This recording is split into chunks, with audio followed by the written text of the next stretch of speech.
Buen día. Hoy vamos a conversar del módulo 2 que trata sobre organización del Estado. En este módulo, el objetivo que se busca es que ustedes conozcan y analicen el Estado en el Perú, pero básicamente enfocado en cómo es que se organiza y funciona, cuáles son los distintos tipos de entidades que tenemos, cuáles son las funciones que cumple cada una de estas entidades. Y también hablar un poco de lo que es el proceso de reforma que ha seguido el Estado para impulsar la descentralización. En el documento de este módulo 2, a nivel de contenido tenemos los poderes del Estado, donde se ve el poder ejecutivo y se van desagregando las distintas entidades que encontramos en el poder ejecutivo. Por ejemplo, el Consejo de Ministros, se explica lo que hace los distintos organismos públicos, los tipos de organismos públicos que tenemos, y también otras instancias, otras entidades e instancias del Poder Ejecutivo, como por ejemplo las comisiones, los programas, los proyectos. Luego se ve un poco lo que es el Poder Legislativo y también se ve lo que es su estructura y las atribuciones que tiene el Poder Judicial con sus distintas entidades, y en los órganos constitucionalmente autónomos. En una tercera unidad se ve todo lo que tiene que ver con el Estado unitario y descentralizado, y ahí es donde se habla básicamente de lo que involucra o lo que ha involucrado el proceso de descentralización. Ahora, en esta conferencia yo quisiera concentrarme en esta parte de organización del Estado. Quisiera que revisáramos un poco lo que son estos tres poderes, el poder legislativo, ejecutivo y judicial, que veamos cuál es el rol que tienen estos organismos constitucionalmente autónomos, los gobiernos regionales y locales, cuáles son las características de las organizaciones públicas, y además que conversemos un poco o recapitular lo que ha sido el proceso de descentralización y en qué estamos en este momento. Entonces, a nivel de organización del Estado, tenemos claro que hay tres poderes: el legislativo, el ejecutivo y el judicial. Uno es el que hace todo lo que son las normas, las leyes, pero su función no es solo aprobar leyes. En realidad, en el Congreso tendría que ser una especie de caja de resonancia donde se está leyendo cuáles son las necesidades, las expectativas de los ciudadanos, y todo eso debería irse recogiendo y trabajándose a nivel de proyectos de ley que se discutan en el Congreso.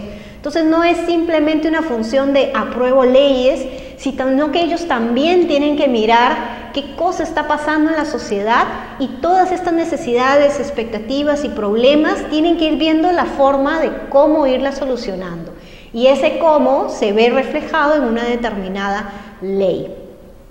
Además, también tiene que estar supervisando al Ejecutivo, porque él aprueba las leyes, pero ahí no termina su labor. Tiene que ver que en la rama del Ejecutivo, efectivamente, los reglamentos que se aprueben, los distintos procesos, acciones estratégicas que se adopten, estén alineados a lo que se ha establecido en el cómo.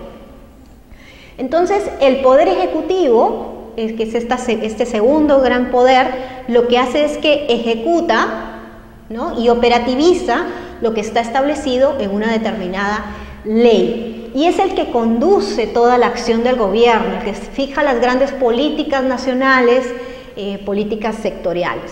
Y por el otro lado tenemos al Poder Judicial, y este es el que resuelve los conflictos que se presentan a nivel de la sociedad entre los individuos, entre ellos y el Estado, y es el que administra justicia. Entonces, si ustedes ven, cada uno de ellos ejerce contrapesos. En el caso, por ejemplo, del legislativo hacia el ejecutivo, quien aprueba el presupuesto es el legislativo. Si bien el ejecutivo lo formula, es a través de una ley que se aprueba el presupuesto. En el caso, por ejemplo, del legislativo, el judicial versus el ejecutivo, si bien el Poder Judicial aplica una serie de sentencias, en el ejecutivo se podría indultar, ¿no? Y así, entre cada uno de estos poderes como les comentaba, hay contrapesos.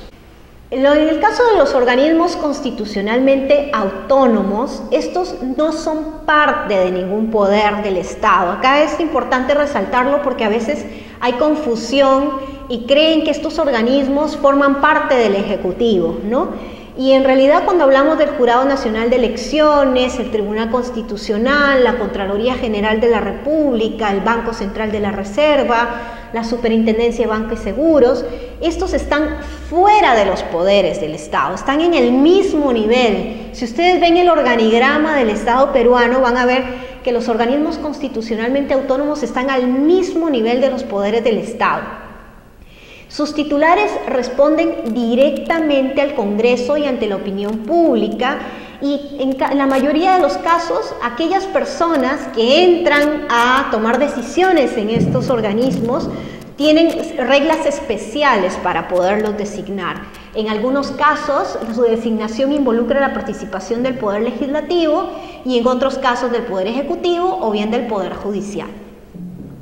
Una vez que estas personas son designadas para ocupar un puesto en estos organismos constitucionalmente autónomos, no se les puede remover así nomás ante un cambio de gobierno, por ejemplo, porque tienen periodos o tiempos de estancia en estos puestos que están fijados, que ya están normados. En algunos casos pueden ser condiciones de edad predeterminadas.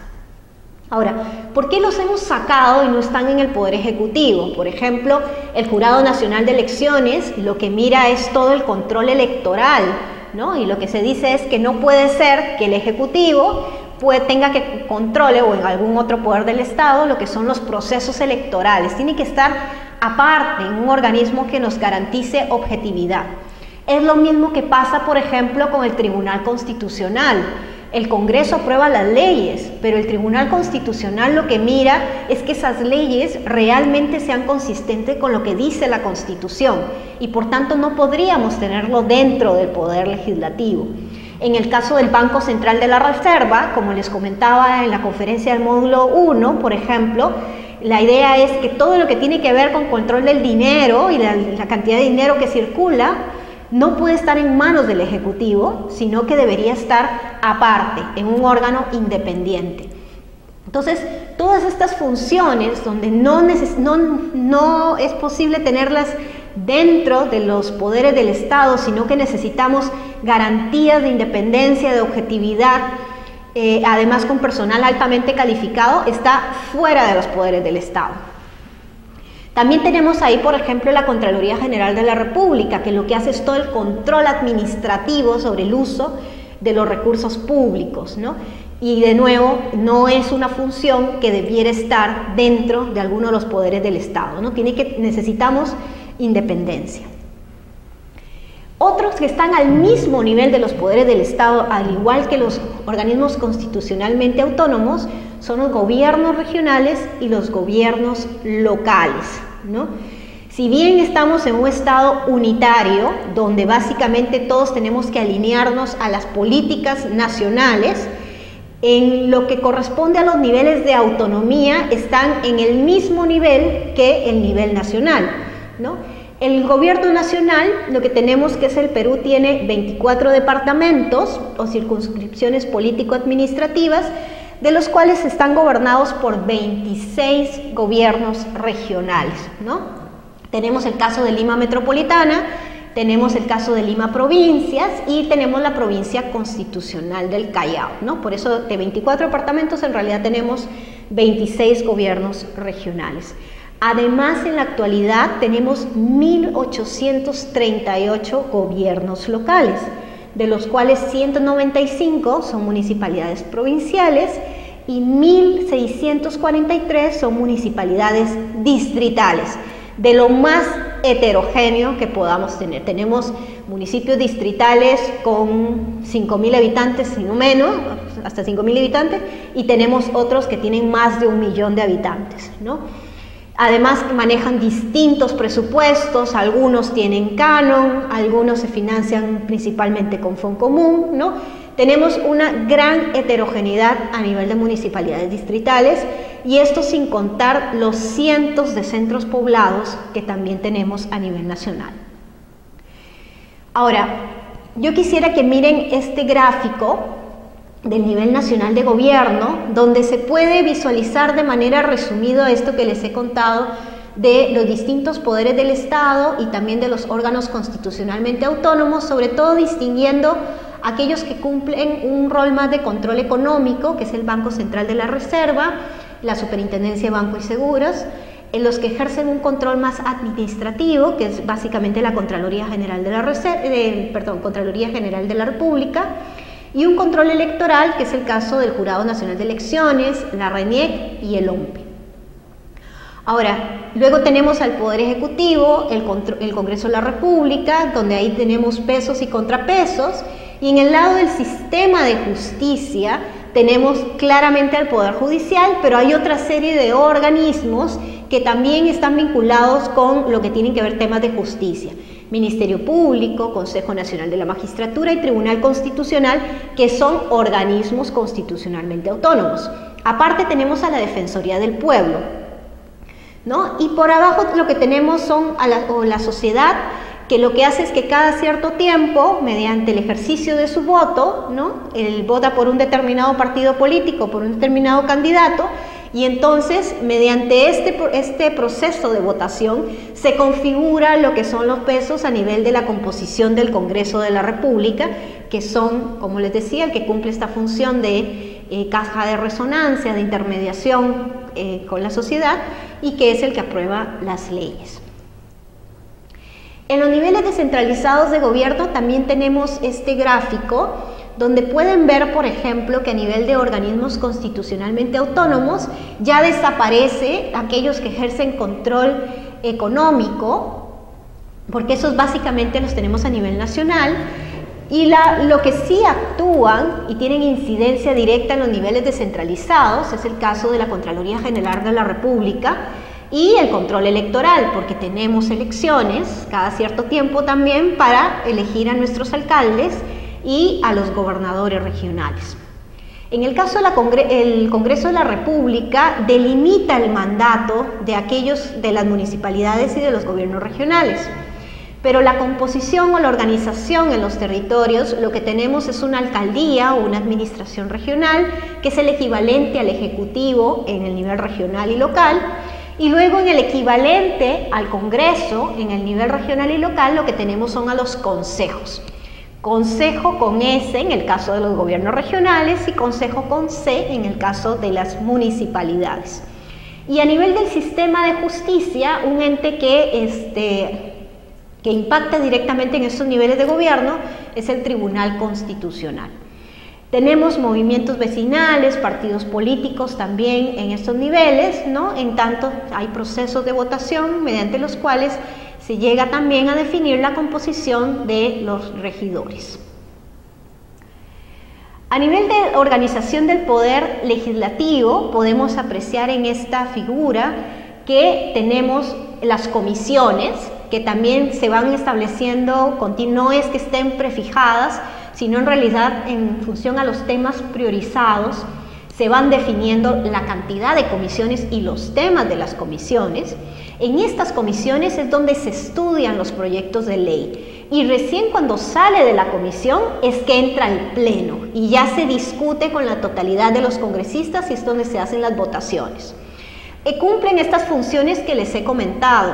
El Congreso lo que cumple es una función de intermediación, una función de producción normativa que involucra la aprobación de las leyes y todo el tema de fiscalización a cómo es que esas leyes efectivamente se están cumpliendo, se están ejecutando. Eso es en relación a la razón de ser del Congreso, pero también tenemos órganos que son de carácter más de apoyo, equivalente a órganos de apoyo de asesoría. Tenemos el servicio parlamentario y tenemos a la oficialía mayor, que básicamente lo que hacen es facilitar el trabajo de los parlamentarios. El Congreso de la República es la máxima asamblea, o el Congreso en el Pleno, básicamente, es la máxima asamblea deliberativa del Congreso. Y está integrado por todos los congresistas y ahí, como les decía hace un momento, es donde se debaten y se votan todos los asuntos. Los grupos parlamentarios Son conjuntos de congresistas que comparten ideas o intereses comunes o afines.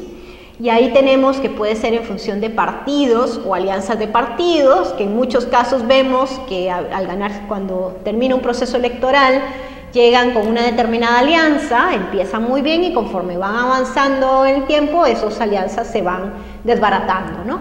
Pero en principio podría estar conformada por partidos o alianza de partidos. Un número mínimo tiene de 6 congresistas y no puede haber más de un grupo parlamentario por partido. Luego tenemos grupo parlamentario especial, que son los congresistas de los partidos que no alcanzan el mínimo de representación y solo para efectos de presentación de proyectos de ley. Y lo que se hace en estos grupos parlamentarios es que eligen a un director portavoz. Y luego tenemos a la mesa directiva. Si ustedes ven esa mesa, todos los años hay cambios, ¿no?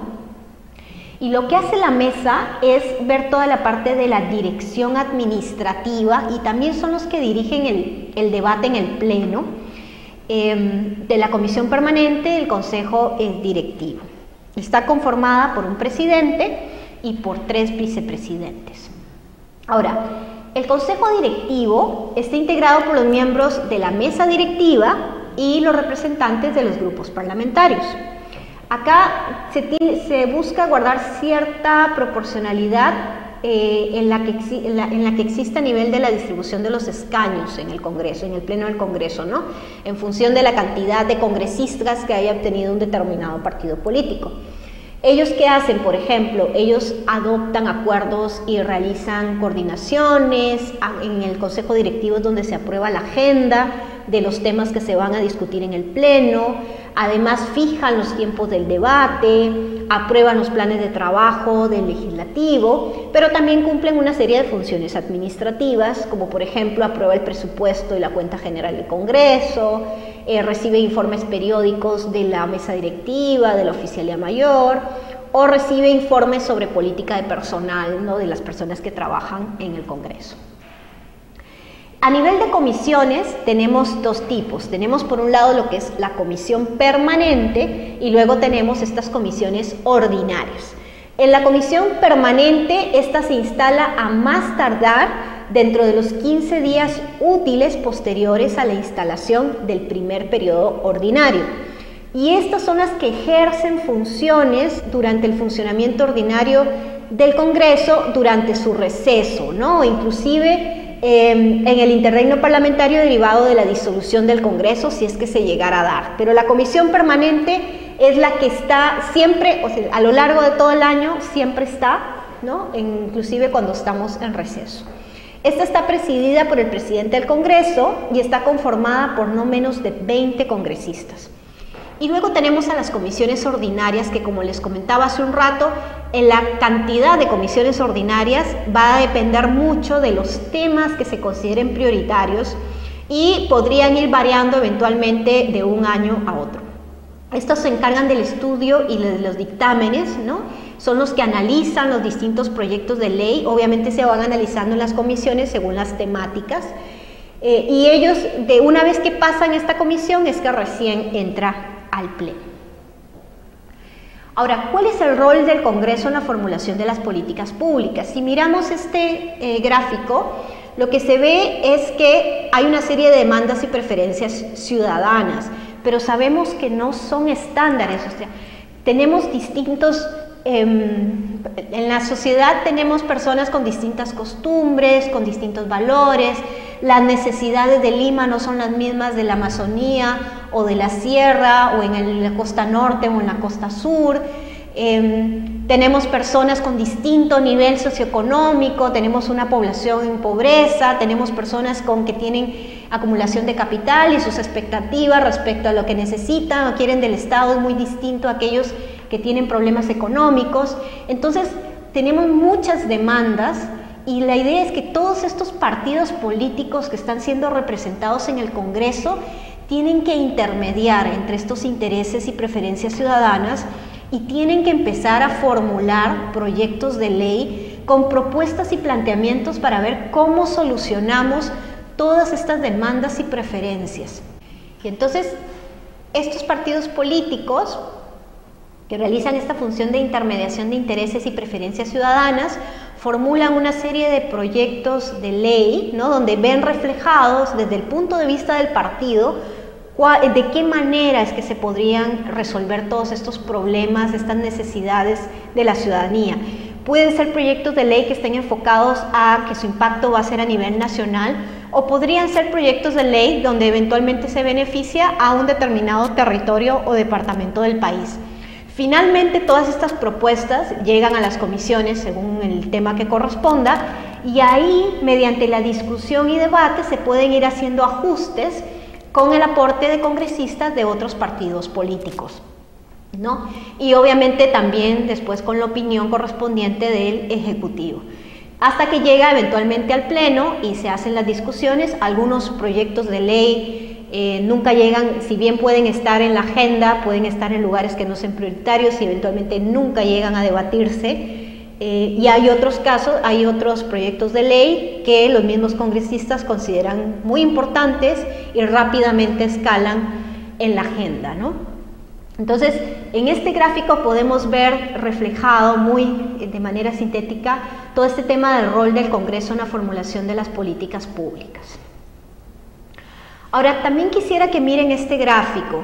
Acá es a nivel de organización del Poder Ejecutivo, podemos ver al presidente, ¿no? Ahí está su despacho presidencial, la presidencia del Consejo de Ministros, que de alguna manera es el que ordena, el que debería mirar la coordinación, articulación entre todos los ministros, ¿no? Ahí vemos dibujados a los ministerios, todos ellos conforman el Consejo de Ministros. Luego tenemos organismos públicos que tenemos de dos tipos, los ejecutores y los técnicos especializados, donde estos además se subdividen en técnicos especializados y reguladores. Tenemos empresas públicas, tenemos fondos de seguridad social, ¿no? Y tenemos otro tipo de instancias también, como también hemos mencionado, como es el tema de los proyectos especiales o de los programas. Y también hay comisiones. Ahora, abajo tenemos el nivel regional, donde está el gobierno regional con el consejo, en la gobernación, eventualmente podrían haber empresas, programas, proyectos, y lo mismo en el nivel local. Ahora, lo importante de estas flechitas que vemos acá, por ejemplo, en el caso de las flechitas de color verde, lo que reflejan es que entre niveles de gobierno lo que tenemos son relaciones de coordinación. Acordémonos que con el proceso de descentralización se han transferido una serie de funciones y competencias a los gobiernos regionales y locales, y hay una serie de competencias que son compartidas, donde cada uno de los niveles de gobierno cumple un determinado rol, ¿no? Entonces puede ser que el nivel nacional, su rol eventualmente puede estar en lo que es todo lo que es la definición del marco normativo, que va a regular eventualmente la prestación de un determinado servicio. Podría estar en el cofinanciamiento, financiamiento, el establecimiento de reglas, de estándares, la supervisión y fiscalización de que esas funciones en el nivel descentralizado se estén cumpliendo de la mejor forma. Pero el prestador del servicio podría ser el nivel regional o el nivel local. Entonces ahí lo que tenemos son niveles de coordinación, donde lo que necesitamos es que para que el servicio llegue al ciudadano de la mejor manera, de manera eficiente, con buena calidad, la entidad que lo presta tiene que coordinar con los otros niveles de gobierno, no puede hacerlo de manera independiente. Y por el otro lado tenemos las flechitas azulitas y con las rayitas negritas, donde están reflejados los sistemas. Y acá tenemos dos tipos, sistemas administrativos y sistemas funcionales. Vamos a ahondar sobre el tema de los sistemas en uno de los siguientes módulos, pero acá solo quería que quedara claro el tema de que, si bien por el lado de los niveles de gobierno tenemos relaciones de coordinación, hay otro tipo de relaciones también que están relacionadas más a relaciones mandatorias, donde no importa el nivel de gobierno o el tipo de entidad que sea, tenemos que cumplir las reglas que establece el ente rector del sistema, ¿no? Entonces, por eso tenemos de distinto color acá relaciones mandatorias azulitas, que pueden estar relacionadas a sistemas administrativos o funcionales. Y luego, para que funcione propiamente lo que a nivel de la gestión descentralizada, lo que tenemos son relaciones de coordinación. Ahora, en el Poder Ejecutivo tenemos que distinguir a los sectores de los ministerios. Acá no estamos hablando de lo mismo. En los sectores tenemos ministerios y organismos públicos dependientes o adscritos, ¿no? Entonces, el sector no es equivalente al ministerio, sino que el sector puede estar constituido por ministerio y sus organismos públicos que ven lo correspondiente a esa determinada actividad social o económica. Los ministerios, por su parte, son organismos del Poder Ejecutivo que comprenden a uno o más sectores. Por ejemplo, tenemos el Ministerio de Energía y Minas, donde tiene dos sectores: energía, minas y creo hasta hidrocarburos. Ministerio de Transportes y Comunicaciones también tiene varios sectores. Tiene el sector transportes, tiene el sector comunicaciones. Entonces, como ustedes ven, un ministerio puede tener a cargo más de un sector, y el sector no es solamente el ministerio, sino todos los organismos públicos que están vinculados a esa determinada actividad. Por otra parte, tenemos lo que son los organismos públicos, que ya los hemos mencionado a lo largo de esta presentación, y estas son entidades desconcentradas del Poder Ejecutivo. Están adscritos a un ministerio y tenemos, como les decía también hace un rato, de dos tipos: los organismos públicos ejecutores y los organismos públicos especializados. Y los especializados tenemos de dos tipos: los técnicos y los reguladores. En el caso de estos organismos públicos, se crean mediante una ley a iniciativa del Poder Ejecutivo. O sea, no podemos crearlos por decreto supremo, tiene que haber una ley. Y todo lo que tiene que ver con su reorganización, si se fusionan, si cambian de dependencia, ya no queremos que esté adscrito al ministerio, a la presidencia del Consejo de Ministros, sino que esté en el Ministerio de Economía, por ejemplo. Entonces, ahí sí lo podemos hacer por un decreto supremo. Por un decreto supremo podemos fusionarlos, podemos reorganizarlos o podemos moverlos de adscripción, pero lo que no podemos hacer por decreto supremo es crearlos. Eso es únicamente por ley. En este cuadro podemos ver los tres tipos de organismos públicos que existen. Si ustedes se acuerdan, hasta hace unos años se hablaba de organismos públicos descentralizados.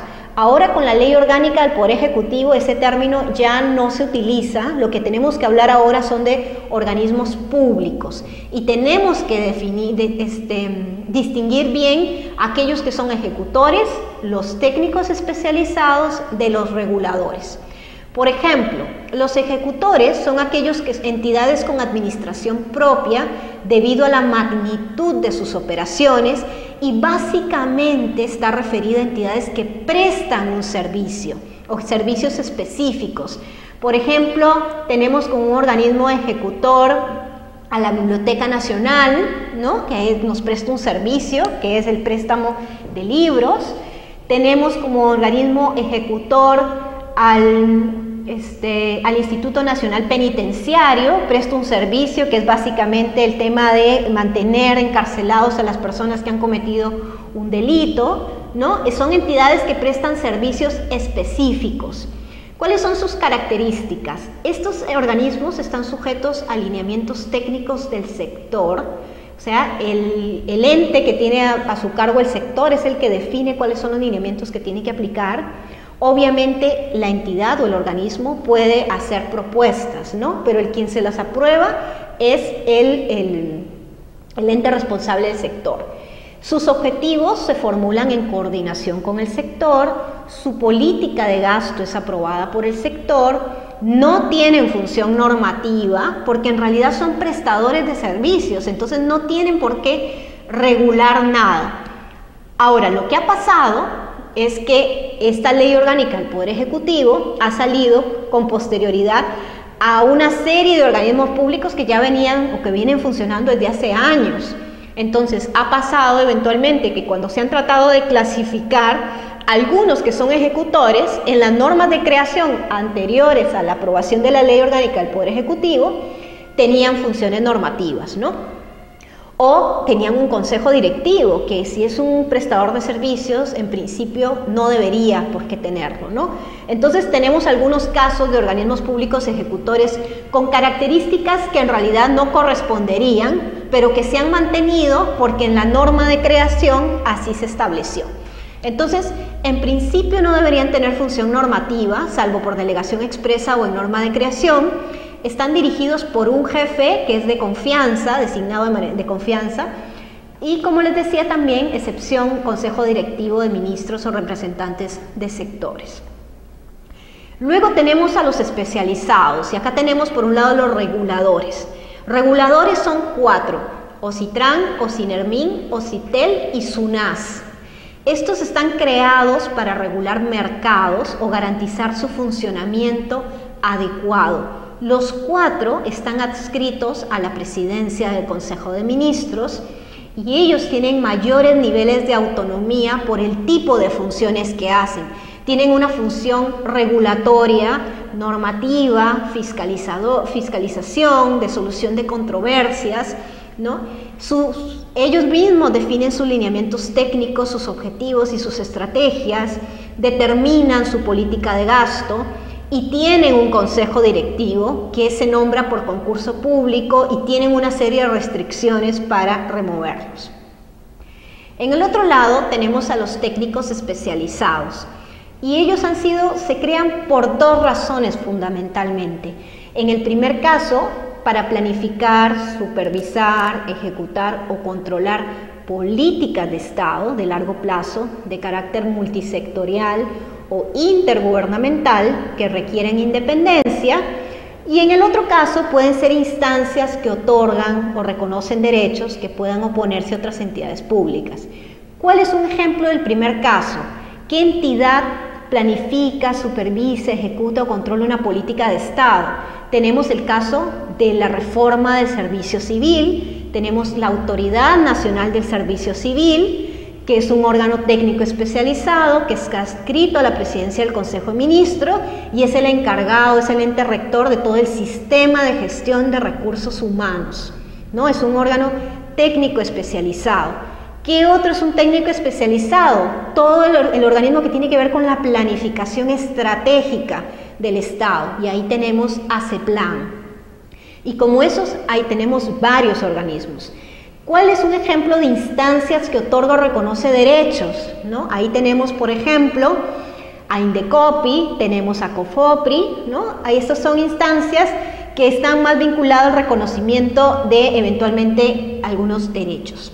En estos casos de los técnicos especializados, sí también se necesita un consejo directivo, pero este consejo directivo está sujeto a los lineamientos del sector, coordinan objetivos y estrategias, y al igual que en el caso de los organismos ejecutores, su política de gasto es aprobada por el sector.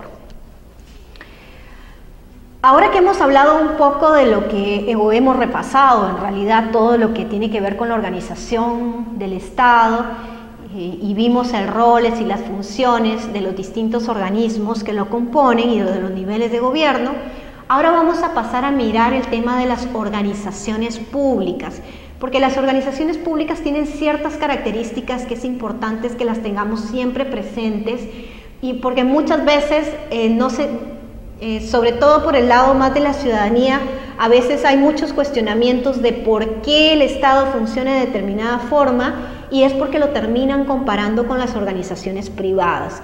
Y en realidad, por las particularidades de las organizaciones públicas, no es lo mismo, ¿no?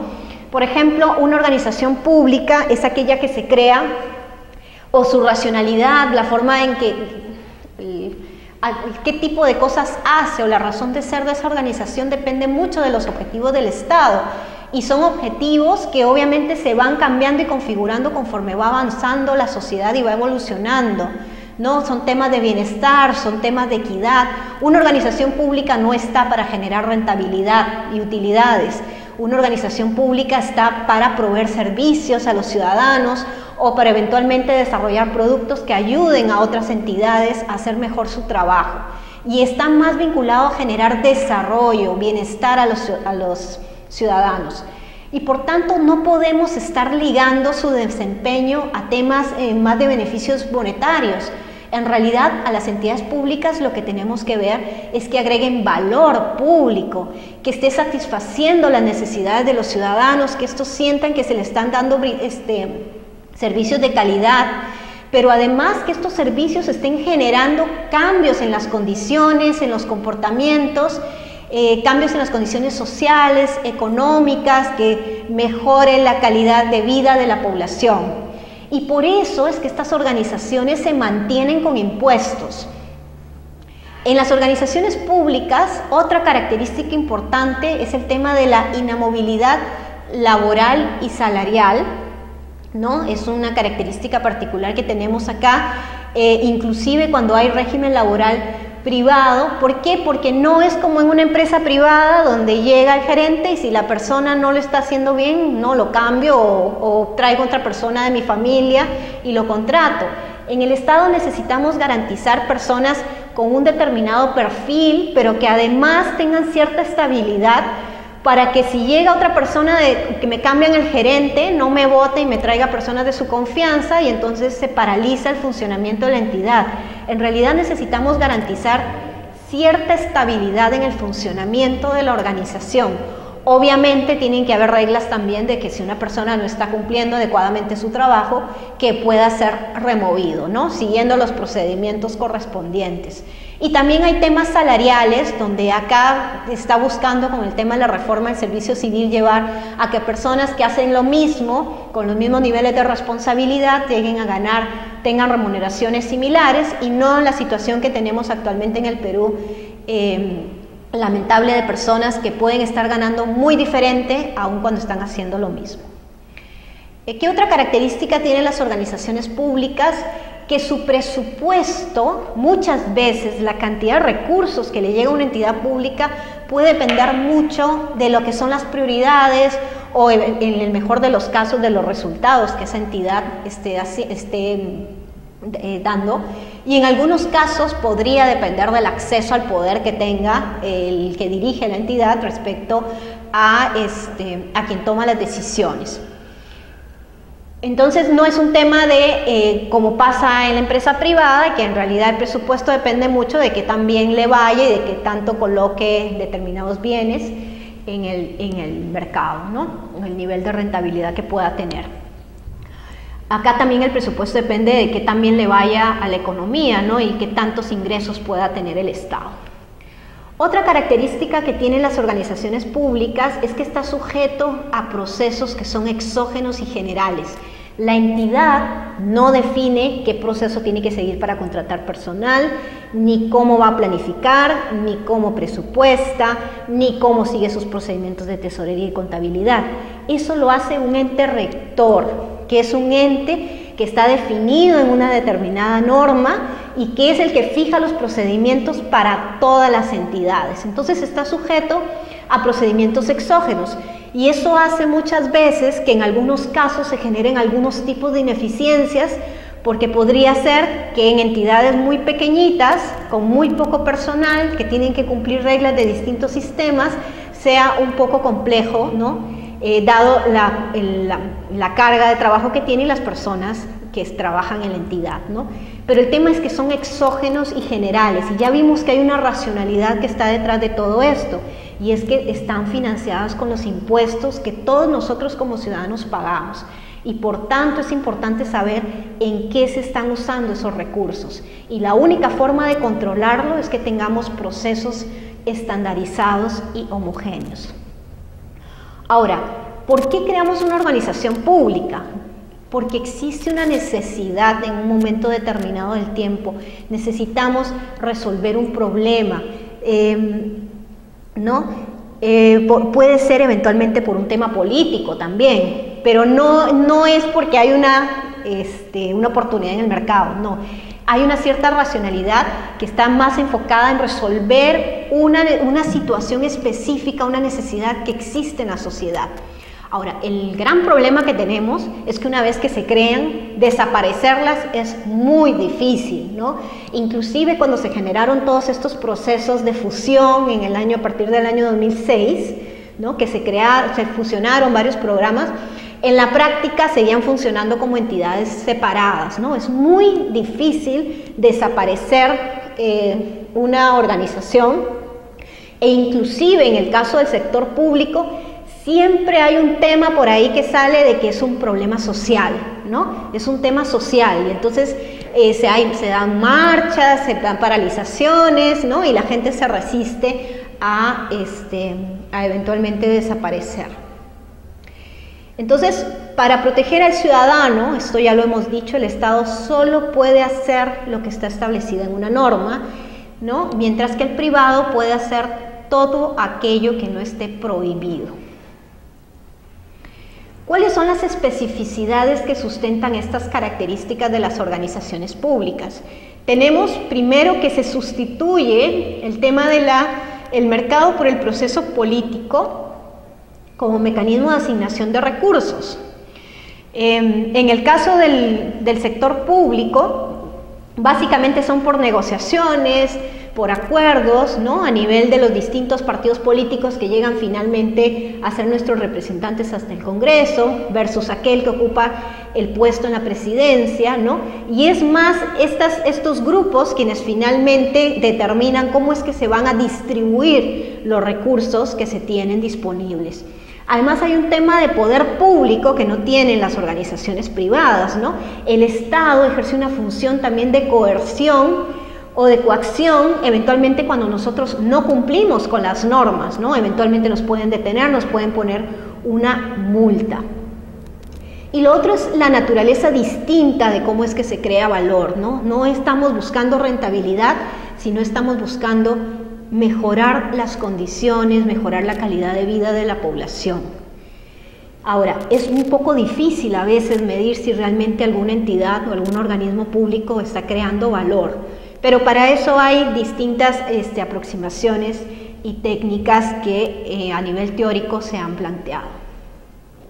Ahora, para finalizar esta presentación, quisiera hablarles un poco de cómo ha ido evolucionando el proceso de descentralización en el país, que también es materia de este módulo. Y vamos a empezar desde el principio. ¿Por qué descentralizamos, ¿no? Y en realidad, si ustedes ven, todo este proceso de descentralización no es único en el Perú, sino que se venía promoviendo en muchos países, dado el centralismo que existía. En algunos casos ocurría por cambios en el gobierno, que pasó de gobiernos militares a democráticos, y en ese cambio se vio la necesidad de que había que transferir una serie de responsabilidades. En otros países como Colombia y Argentina se dio en el marco de la restauración de elecciones locales. En algunos casos se vio como una necesidad, sobre todo en Asia, de proveer mejores servicios, y en algunos lugares simplemente sucedió, ¿no? Estaba de moda y entonces se ha promovido la descentralización. Ahora, este modelo de Estado descentralizado incorpora el tema de la participación ciudadana como un elemento clave. En realidad, cuando transferimos la toma de decisiones, la prestación de servicios, tratamos de que llegue aquel que está más cercano al ciudadano. También la idea es que esto vaya acompañado de un mayor empoderamiento de la ciudadanía, al cual se le rinda cuentas, pero también exija y que cómo es que por qué el servicio es de ese tipo, por qué se están gastando los recursos públicos de determinada forma. Entonces hay todo un tema de derechos de participación, por ejemplo, donde las personas tienen derecho a votar por aquellos que lo van a representar o aquellos que van a tomar decisiones en el nivel regional o local, a mecanismos de participación directa de carácter decisivo como la revocatoria, por ejemplo, mecanismos de control y proposición, por ejemplo, la iniciativa legislativa, las rendiciones de cuenta, como les comentaba, mecanismos de participación en la gestión pública. Ahí tenemos, por ejemplo, la aprobación del tema de los presupuestos participativos, los consejos de coordinación regional y local, que no necesariamente están funcionando de la mejor forma a nivel nacional. Ahora, ¿por qué es que llegamos a descentralizar? Y acá lo que tenemos que ver es que más allá de las razones que motivaron la descentralización en nuestro país, lo que tenemos que tomar en cuenta son las particularidades de la realidad, ¿no? Y ahí lo que se debía asegurar de alguna manera es que llegáramos a una situación donde se mejorara la eficiencia, la equidad y además se garantizara la estabilidad macroeconómica. En el Perú, si ustedes bien se recuerdan, cuando empezó el proceso de descentralización teníamos un país altamente centralizado. Sin embargo, había una gran expectativa de que con la descentralización no solo se iban a transferir funciones, que es lo que ahora la gente entiende, que básicamente ha sido una transferencia de funciones, sino que iban a llegar mayores recursos, ¿no? Que iban a tener más dinero para poder hacer más cosas. Y lo otro un tema importante es que la descentralización fue visto como más bien un proceso exógeno, de donde venía de alguna manera definido desde la capital. Y eso generó que en realidad la expectativa que se tenía del proceso versus lo que finalmente terminó pasando, ¿no? Se genera una gran brecha. Y parte de eso tenía que ver con que si bien las decisiones estaban centralizadas en la capital, finalmente los presupuestos que ejecutaban los ministerios en los distintos sectores, en los territorios, estaban con un sesgo en principio fuera de Lima, ¿no? Entonces, esta expectativa de que iban a tener más recursos finalmente no se dio. ¿Y qué era lo que estaba detrás de la descentralización? Finalmente había un tema de profundizar la democracia. Si ustedes se acuerdan, en el caso del Perú se da un periodo de transición, luego del gobierno de Alberto Fujimori, se da a través de elecciones locales y regionales, aunque ya existían los gobiernos locales, hay un mayor componente de participación ciudadana. También la idea es buscar una mejor respuesta a las demandas ciudadanas, obviamente mejorar la calidad y acercar la toma de decisiones para el tema de prestación de servicios a aquellos que estuvieran más cercanos a los ciudadanos. Ver el tema de equidad, mejorar la equidad entre las regiones, entre los departamentos del país, pero también entre individuos, y sobre todo el tema de mantener la estabilidad macroeconómica. Tipos de descentralización. Primero tenemos que ver, cuando hablamos de descentralización, tenemos la descentralización política, la administrativa, la descentralización fiscal y la de mercados. Y a veces los límites no son muy claros entre una y otra, porque por ejemplo, para poder tener una descentralización de mercados que involucre eventualmente el tema de poder concesionar determinados servicios o ir hacia fórmulas de asociación público-privados, ¿no? De otras formas de cómo mejorar la provisión de determinados servicios dentro del territorio. Para eso requiero tener una función, y esa función viene dada por la descentralización administrativa. Entonces, si bien podemos distinguirlo a nivel teórico, estos 4 tipos de descentralización, a veces los límites no son muy claros entre uno y otro. En el caso de la descentralización política, ha estado vinculado básicamente a entregar a los ciudadanos el poder para que puedan escoger a sus representantes en los niveles locales y regionales.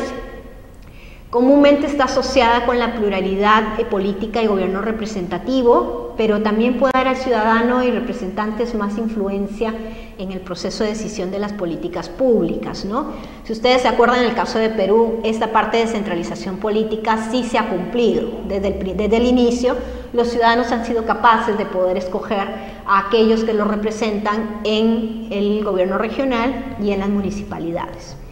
Tenemos otra que tiene que ver con la descentralización fiscal, que acá es la capacidad de poder decidir sobre los recursos necesarios para poder cumplir con las competencias transferidas.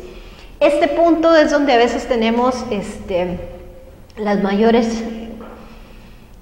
hay mayor preocupación, sobre todo al interior del país, en el sentido de que sienten que se les ha pasado funciones, pero nunca o no han venido acompañados de los recursos, ¿no? O finalmente no se le han dado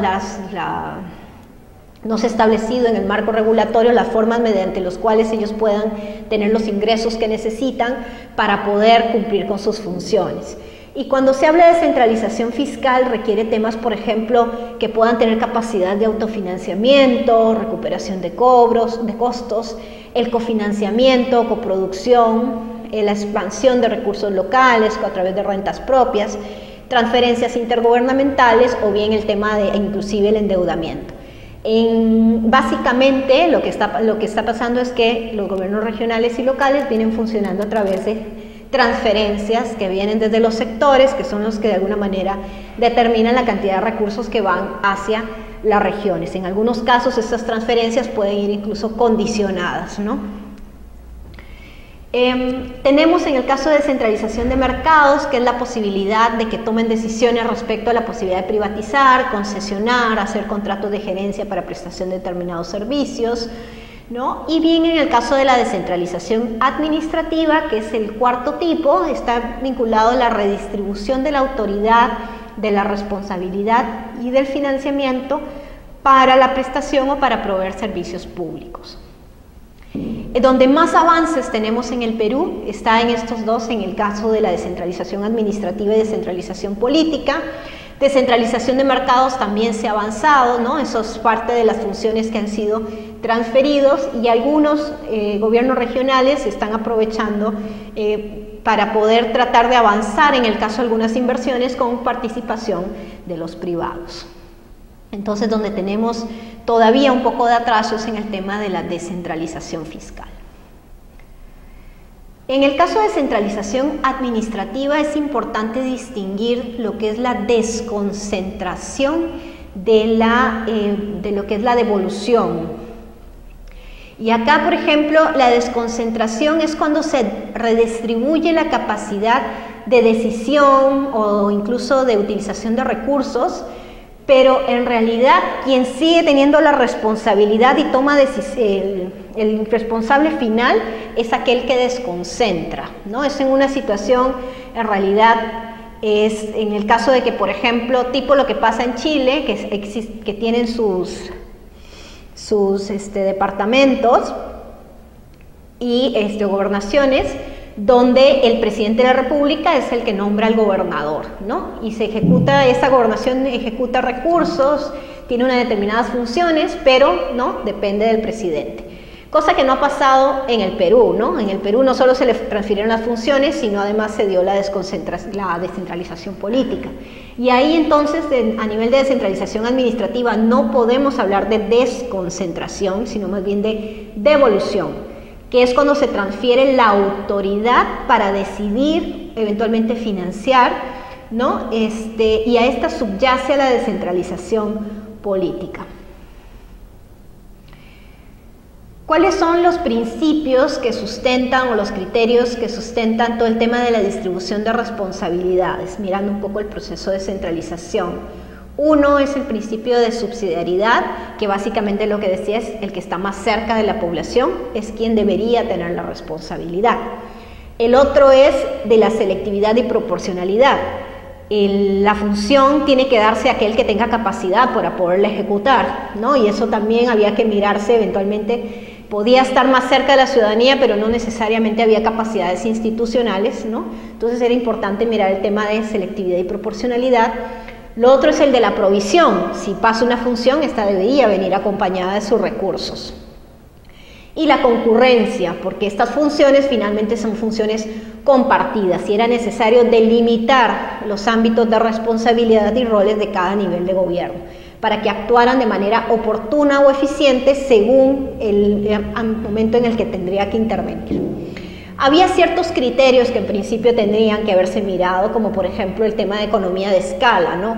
A veces parecía que tenía sentido transferir al gobierno local, pero finalmente se veía que no necesariamente funcionaba llevarlo a ese nivel de atomización, sino mantenerlo en el nivel anterior por un tema de economía de escala, por el costo que podría implicar producir u otorgar el bien o servicio.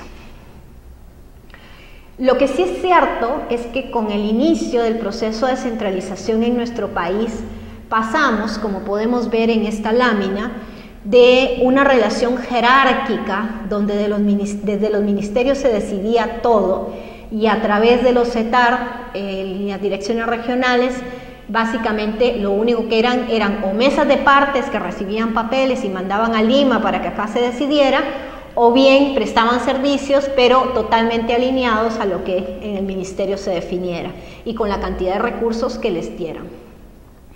A partir del año 2003 en adelante, lo que tenemos es una relación igualitaria, ¿no? Son relaciones de coordinación, de persuasión, de negociación, donde hay una serie de obligaciones normativas y donde los gobiernos regionales y gobiernos locales están en el mismo nivel.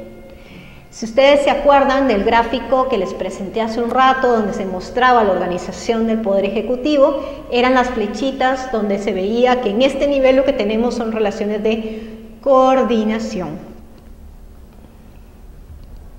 En la foto final, me gustaría que también miren esta diapositiva. En el nivel nacional permanece lo que es la presidencia del Consejo de Ministros, que hoy no se descentraliza, tampoco Economía y Finanzas, Defensa, Relaciones Exteriores, Justicia, ni el Ministerio del Interior. El grueso de funciones ejecutoras dentro del proceso de transferencia a gobiernos regionales está vinculado a ministerios como Ambiente, Mincetur, Transportes, Energía y Minas, Agricultura, Producción, Vivienda, Trabajo. Y hay un grueso de funciones que más bien el foco está en los gobiernos locales, si bien tiene funciones compartidas con los gobiernos regionales y con el nivel nacional, que es el caso de, en su momento era el MINDES, ahora es el MIMP, que es el Ministerio de la Mujer y Poblaciones Vulnerables, el Ministerio de Educación, el Ministerio de Salud y el MIDIS, ¿no? Ahí básicamente en el caso de Salud y Educación, si bien se plantea la norma se plantea originalmente que son quienes tienen que llevar los servicios, en la actualidad vemos que en realidad en esos dos casos, en salud y educación, es el gobierno regional quien es el que encargado de prestar los servicios de salud y educación, ¿no? Entonces no llegamos hacia esa foto final que estuvo prevista al origen en el diseño. ¿Cuáles son condiciones para el éxito de un proceso de centralización en cualquier país que inicia un proceso como este? Primero, que es muy importante ligar la responsabilidad en un determinado tema con el financiamiento. O sea, de nada sirve transferir funciones, transferir competencias, si no va a tener la capacidad para poderlo brindar, ¿no? Si los recursos que tiene son limitados. Los recursos tienen que estar asociados a las competencias. Otro tema importante que garantiza que un proceso se dé de la mejor manera es la información, ¿no? Tiene que haber información suficiente no solo entre aquellos que comparten funciones, sino también en relación a la ciudadanía, porque es un tema que, como es un tema a nivel de estructura y organización del Estado, para el ciudadano a veces no es tan fácil distinguir quién es el dueño finalmente de ese servicio. Para él no es la misma, sobre todo a los inicios de estos procesos, va siempre a la entidad que antes se lo daba, y lo que eventualmente puede haber cambiado es que ya no depende del ministerio, sino eventualmente de un gobierno regional, ¿no? Entonces, la información es muy importante. Lo otro es la participación en las decisiones, ¿no? Por eso es un componente clave de estos procesos, es el tema de participación ciudadana. Y luego el marco institucional, legal y fiscal. De nada sirve también promover todos estos procesos si no ajustamos el marco normativo. Había que mirar eventualmente todas estas normas sectoriales donde no estaban claras las divisiones ni las asignaciones de responsabilidad de manera conducente a lo que estaba en el proceso, ¿no? Y eso genera conflictos y problemas. El proceso peruano, que técnicamente era gradual, que debía estar determinado por la demanda de los gobiernos regionales o locales según las capacidades o prioridades que ellos tuvieran, donde las transferencias estuvieran sujetas a la acreditación de capacidad institucional y no a la verificación de requisitos formales, y que además fuera fiscalmente neutral, sin que causara mayores gastos de parte del Estado. En la práctica lo que se dio fue en bloque, determinado más por la oferta de los ministerios, que pasaban de a unas sin mirar las condiciones necesariamente de cada entidad. Las transferencias estuvieron más sujetas a un tema de impulso político y no a las verificaciones de capacidades, y obviamente había costos inevitables que no necesariamente se previeron en su momento. Ahora, ¿cómo es en la actualidad? Porque hasta ahorita lo que he contado un poco es qué se pensó, cómo se diseñó, lo que había que tomar en cuenta. Pero ¿en qué momento estamos? O sea, empezó el proceso en el año 2003, ya estamos en el año 2016, y si ustedes ven, todo este proceso se ha visto afectado por el desarrollo de otras reformas, o reformas que en realidad no se han trabajado y que eran necesarias para que este proceso llegara o avanzara mejor. La reforma fiscal, el tema de control social, reforma electoral. Además, hay otros factores que también han afectado el proceso. Todas estas denuncias, temas de corrupción, la falta de liderazgo y voluntad política para continuar con el impulso del proceso. Hay una ausencia de todo este planeamiento estratégico nacional y sobre todo a nivel descentralizado de manera más articulada. Tenemos a CEPLAN que viene haciendo importantes esfuerzos, pero todavía no terminamos de visualizar esa articulación.